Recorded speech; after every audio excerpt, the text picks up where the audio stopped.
Hello, जय भारतवासी सभी साथियों को।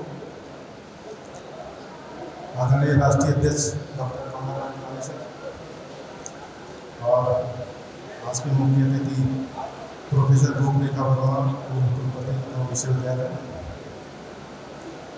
उद्घाटक जस्टिस वीरेंद्र सिंह, उप न्यायाधीश हाईकोर्ट। साथियों, आज ये आप सबका राज्य अधिवेशन चल रहा उत्तर प्रदेश का 37वां राज्य अधिवेशन।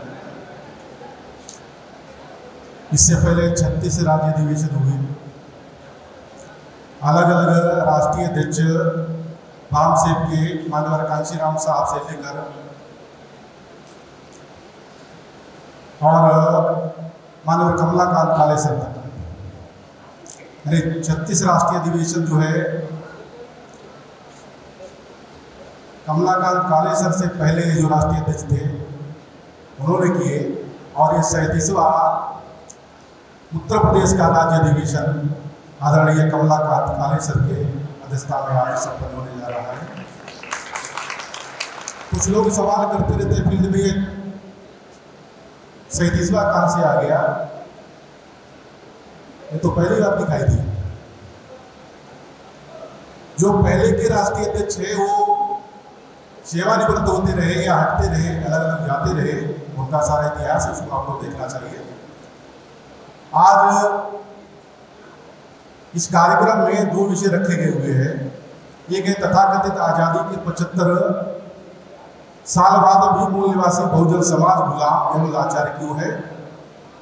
उसके साथ में दूसरा कलम किया हुआ विषय है सामाजिक क्रांति को रोकने के लिए शासक जातियों द्वारा धार्मिक ध्रुवीकरण करना प्रतिक्रांति का सबसे बड़ा हथियार है। ये दोनों विषय बहुत ही ज्यादा महत्वपूर्ण और वर्तमान में प्रासंगिक है हमारे लिए। इस बात को ध्यान रखते हुए रखा गया हुआ है। 75 साल बाद भी हम लाचार क्यों हैं, इसको समझने के लिए ही हमको सामाजिक क्रांति करने की जरूरत थी, जो नहीं किया या जिस अनुपात में कर पाए उस अनुपात में उसका रिजल्ट भी है। लेकिन सामाजिक क्रांति को काउंटर करने के लिए धार्मिक क्रांति होती है, ये जो शब्द है इनको समझने की ठीक तरीके से जरूरत है। धार्मिक क्रांति का मतलब अंग्रेजी में कहते हैं रिलीजियस पोलराइजेशन, और सामाजिक क्रांति को कहते हैं सोशल पोलराइजेशन। धार्मिक क्रांति जो है वो आस्था की नींव पे खड़ी हुई है। धार्मिक ध्रुवीकरण करना चाहते हो तो वो आस्था की नींव पर खड़ी हुई है। सामाजिक क्रांति जो है वो किस पर खड़ी हुई है? सामाजिक ध्रुवीकरण किसके पर खड़ा हुआ है? सामाजिक ध्रुवीकरण फैक्ट पर खड़ा हुआ है, तर्क पर खड़ा हुआ है, सिद्धांत पर खड़ा हुआ है। सामाजिक ध्रुवीकरण करना चाहते हो तो उसके लिए फैक्ट चाहिए, प्रमाण चाहिए। अगर गैर प्रमाणिक बातों को आप कहेंगे तो लोग आपको बात मानने वाले नहीं हैं। 25 नवंबर 1949 को डॉक्टर बाबा साहब अम्बेडकर ने संविधान सभा में आखिरी भाषण करते हुए कहा था कि हम लोग 26 जनवरी 1950 को एक कंट्राडिक्टरी लाइफ, विरोधाभासी परिस्थिति में प्रवेश करने वाले हैं। वो विरोधाभासी परिस्थिति क्या होगी? एक व्यक्ति को एक वोट देने का अधिकार होगा, उसका एक ही अधिकार होगा, यानी one man one vote one bank.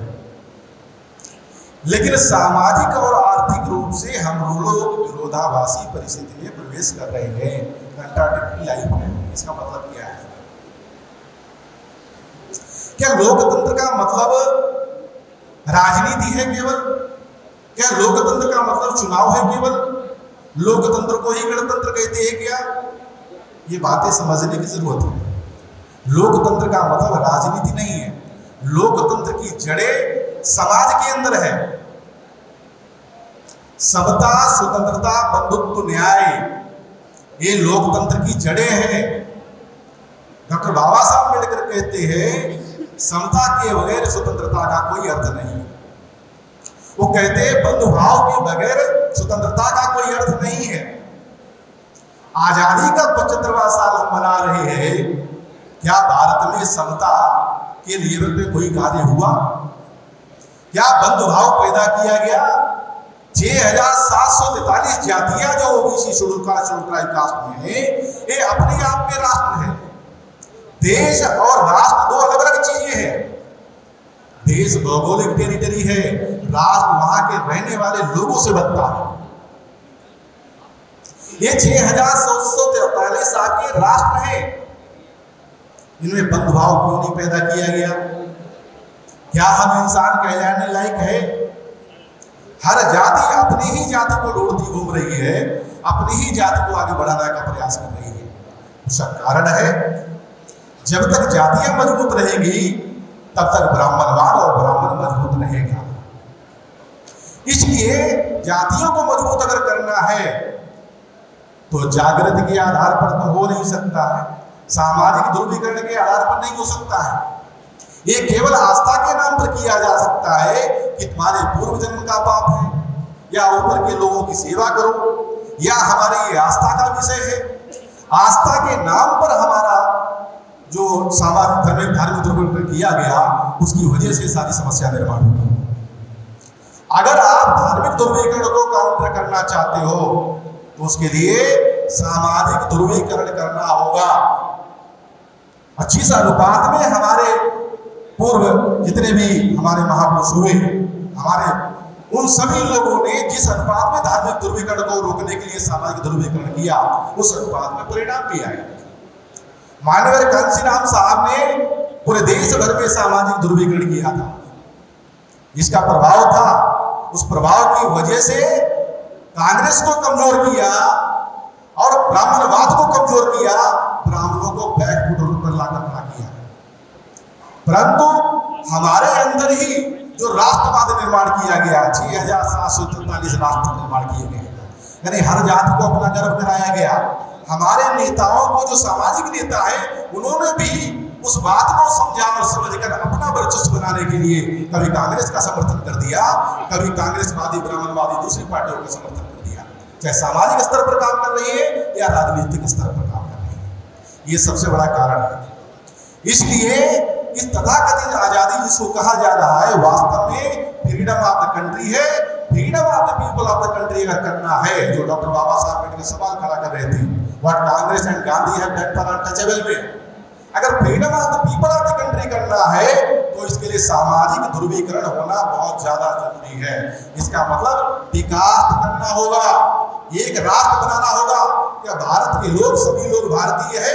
कोई भी अपने आप को भारतीय मानने के लिए तैयार नहीं है। हर व्यक्ति अपनी जाति का गर्व करता है। केवल जबरदस्ती हमको गर्व करवाने का प्रयास किया जा रहा है, वो भी हिंदुस्तान के नाम पर। ये भारत है, भारत में रहने वाले लोग भारतीय लोग हैं। भारतीय लोगों को इंसान बनाने के लिए, उनको एक राष्ट्र बनाने के लिए हमको क्या करना होगा? इनके बीच में इनकी समस्याओं का जो कारण है वो कारण बताना होगा। जो भारत का संविधान कहता है कि समता, स्वतंत्रता, बंधुत्व, न्याय प्रस्तावित हो, इसके लिए जो आज तक जो समस्याएं निर्माण करने वाले जो लोग रहे, उनके बारे में, उनके चरित्र के बारे में सही सही जानकारी देना होगा। इंसान बनने के लिए 7 चीजों की जरूरत है। एक है शिक्षा। अगर आप एजुकेटेड है, शिक्षित है, जानवर को एजुकेशन की जरूरत नहीं होती है, लेकिन आज की डेट में जानवरों को भी एजुकेशन दिया जा रहा है। बहुत सारे बड़े बड़े कुत्ते हैं, उनको भी एजुकेशन दिया जाता है और उनका नौकरियां भी लगती, सैलरी भी मिलता है। शिक्षा। दूसरा है चिकित्सा। क्या हेल्थ सिस्टम में हम लोगों ने कोविड पीरियड में देखा, पूरे देश भर में हाहाकार मचा। क्या हेल्थ सिस्टम जानवरों के लिए जो बनाया गया है, एक कुत्ते के लिए तो अच्छे डॉक्टर मौजूद है, इंसानों के लिए उस लेवल पर ना तो मेडिकल फैसिलिटी प्रोवाइड किया जा रहा है। जो मेडिकल है पूरा का पूरा हेल्थ इंडस्ट्री में कन्वर्ट किया जा रहा है। ना हमारे पास शिक्षा बच रही, ना चिकित्सा बच रही है। तीसरा है सुरक्षा। सिक्योरिटी के नाम पे मॉब लिंचिंग सभी लोगों का हो रहा है, अलग अलग जातियों के लोगों को मारा जा रहा है। कहाँ पर हम सुरक्षित हैं? हम देश सुरक्षा की बात कर रहे हैं, क्या देश के अंदर हम लोग सुरक्षित हैं? क्या हमको चिकित्सा मिल रही है? क्या शिक्षा मिल रही है? ना शिक्षा मिल रही है, ना चिकित्सा मिल रही है, ना सुरक्षा मिल रही है। चौथी चीज होती है मनोरंजन। मनोरंजन का मतलब डीजे पे नाचना नहीं है, मनोरंजन का मतलब गाना सुनना नहीं है, मनोरंजन का मतलब फिल्म देखना नहीं है। मनोरंजन का मतलब आपको अंदर से आनंद जिसमें आए, जैसे आपका बेटा जब कभी ग्रेजुएट बनता है, आपका बेटा डॉक्टर, इंजीनियर, वकील बनता है, आपकी बेटी IAS PCS बनती है, आपके घर में शादी ब्याह होता है, तो कोई आपका अच्छा मित्र आता है तो आपको खुशी होती है, ये आनंद है। क्या आज हम इस स्थिति में हैं? हमको कोई आनंद है? जब नौकरियां ही नहीं है, रोजगार ही नहीं है और आपस में ही झगड़ा लगा हुआ है, तो हमको आनंद कहां से आने वाला है? ये प्राइमरी 4 चीजें हैं, शिक्षा, चिकित्सा, सुरक्षा और मनोरंजन। उसके बाद में आती है रोटी, कपड़ा, मकान। हमको क्या पढ़ाया गया कि सबसे ज्यादा जरूरत हमारी है, मूलभूत समस्या है रोटी, कपड़ा, मकान। रोटी जानवर भी खाता है, आजकल जानवरों को भी कपड़े पहना दिए जाते हैं, उनके लिए भी घर बना दिए जाते हैं। इसलिए साथियों, जो सीमित समय है, सीमित समय में केवल इतना मैं कहना चाहता हूं कि बामसेब का 37वां राष्ट्रीय अधिवेशन ये उत्तर प्रदेश सहित पूरे भारत के लिए माइलस्टोन साबित होना चाहिए। यहाँ से हम लोग आदरणीय कमलाकांत काले सर के नेतृत्व में बामसेब की विचारधारा को भारत में और उत्तर प्रदेश में प्रस्थापित करेंगे। इस देश में जो असमानता की व्यवस्था है, जो 75 सालों में नहीं हुआ, जो धार्मिक ध्रुवीकरण करके सामाजिक ध्रुवीकरण को रोका जा रहा है, हम लोग सोशल पोलराइजेशन करेंगे और एक कमिटमेंट करते हुए कि उत्तर प्रदेश के सारे 75 जिलों में SC, ST, OBC और माइनॉरिटी में सामाजिक ध्रुवीकरण करके एक मूल निवासी संकल्पना के अंदर स्थापित करेंगे। इस आशा और विश्वास के साथ मैं यही पर रुकता हूँ। आप सभी लोगों ने मुझे सुना, इसके लिए धन्यवाद, आभार, जय हिंद। धन्यवाद सर।